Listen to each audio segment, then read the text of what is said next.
Hello everyone, welcome to First Umpire match preview of match number 46 Delhi Capitals versus royal Challengers Bangalore DC versus RCB.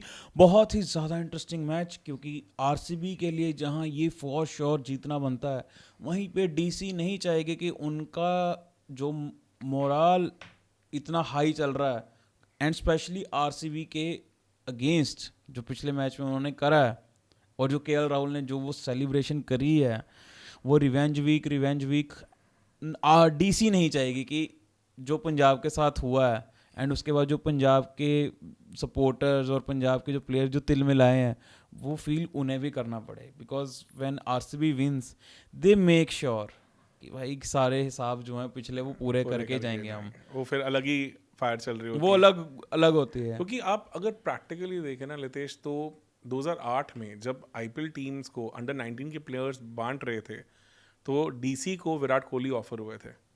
उन्होंने उनकी जगह प्रदीप सांगवान लिए थे और प्रदीप सांगवान आज की डेट में आप सबको पता कि ऑब्वियसली दोनों he has done well but career उनका बहुत अलग पाथ पे गया है. तो इसलिए आरसीबी की झोली में विराट आके गिरे और हमें पता है कि उसके साथ क्या कहानी बन गई कि आईपीएल में जो 75% फ़ैन फॉलोइंग है वो सीएसके, एमआई और आरसीबी के पास और बाकी सब टीम मिला के 25% पे होती हैं. नो डाउट इस साल पंजाब ने बहुत चीज़ें खींची हैं, दिल्ली भी बहुत मेहनत कर रही है, पर वो कितना बड़ा झटका है. और उसके बाद ऐसा लगता है कि जब भी विराट दिल्ली के इस इस कोटला स्टेडियम में, या जिसका अब नाम अरुण जेटली स्टेडियम हो गया है, वहाँ आते हैं तो वो शायद इस चीज़ को भूलते ही नहीं है कि मेरे साथ क्या हुआ, कि मुझे अपने बचपन के घर में खेलने का मौका नहीं मिला. यहाँ पे उनके 483 रन, ऑलमोस्ट 500 रन हैं 69 के एवरेज से और 146 के स्ट्राइक रेट से.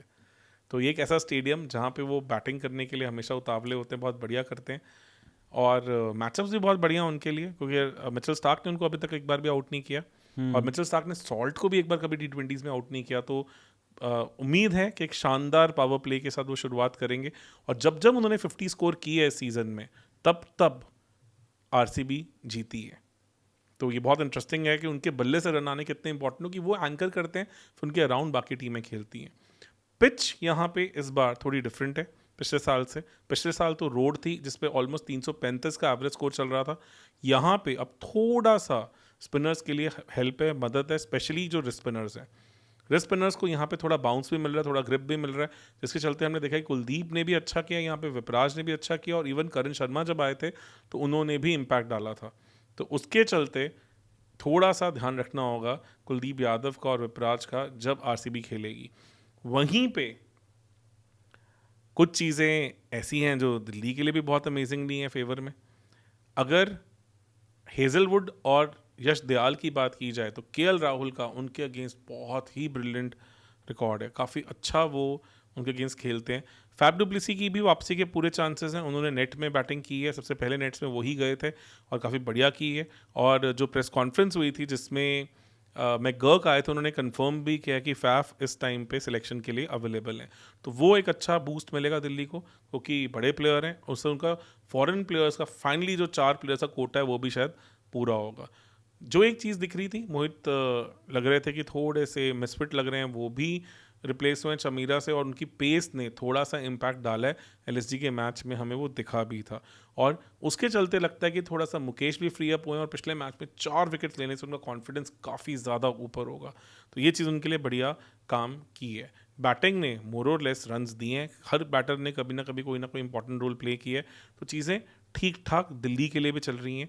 तो चीज़ें हैं जो उनके भी फेवर में हैं, उनको भी सही से क्लिक करती हैं. भुवी ने थोड़ा सा केएल को तंग किया, उसका थोड़ा ध्यान रखना चाहेंगे.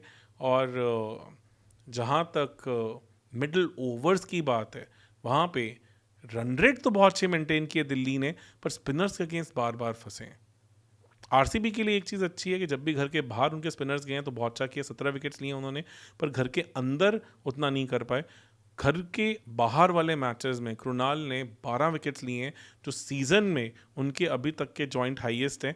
तो इससे दिखता है कि इस बार अलग लेवल के बॉलर दिख रहे हैं, पेस वेरिएशन दिख रहा है. वो हम 90-91 किलोमीटर्स पर आर की बॉल्स उनसे देख रहे हैं जिन पे उन्होंने पिछले मैच में नीतीश राणा को भी फंसाया और सबसे इंपॉर्टेंट रियान पराग को भी फंसाया.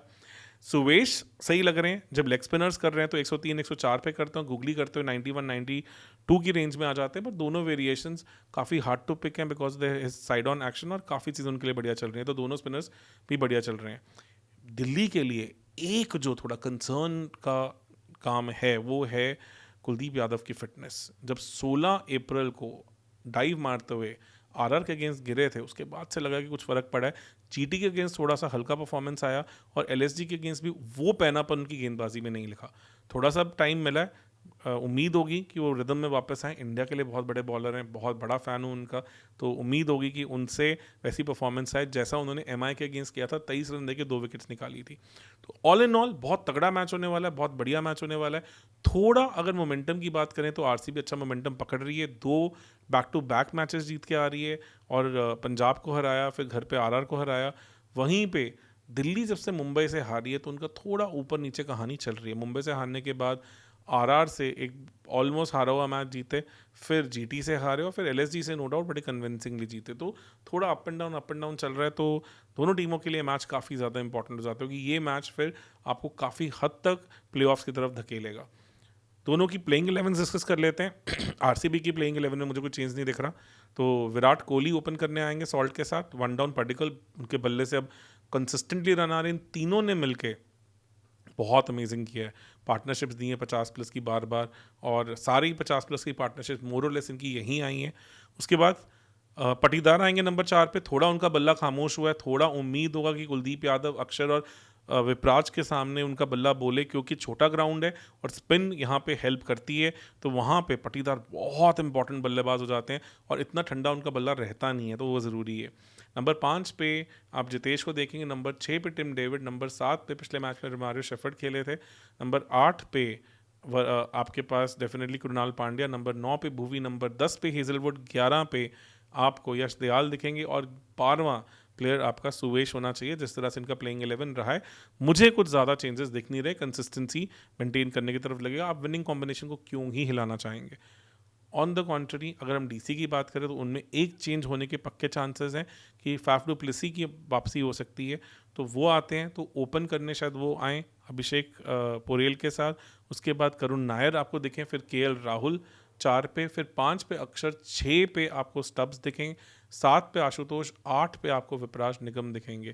काफ़ी सॉलिड बैटिंग, और मिडिल ऑर्डर और लोअर मिडिल ऑर्डर तो अलग ही लेवल पे पहुंच जाता है। नंबर 9 पे मिचेल स्टार्क, नंबर 10 पे कुलदीप यादव, नंबर 11 पे आपको मुकेश दिखेंगे, और फिर 12वें प्लेयर जिस तरह का पहले मैच में प्रदर्शन रहा, मुझे लगता है कि चमीरा को ही चांस मिलना चाहिए, तो वही नंबर 12 पे हमें देखेंगे। तो ये काफ़ी हद तक हमें लग रहा है कि टीम जो होनी चाहिए, चीज़ें सॉर्टेड दिख रही हैं, बढ़िया चल रही हैं, तो उम्मीद होगी कि बढ़िया मैच दिखे और दोनों टीमें अपना पूरा दमखम दिखाएं और हमें एक जो स्पेक्टिकल हमें दिखा है दोनों के बीच में वो देखने को मिले।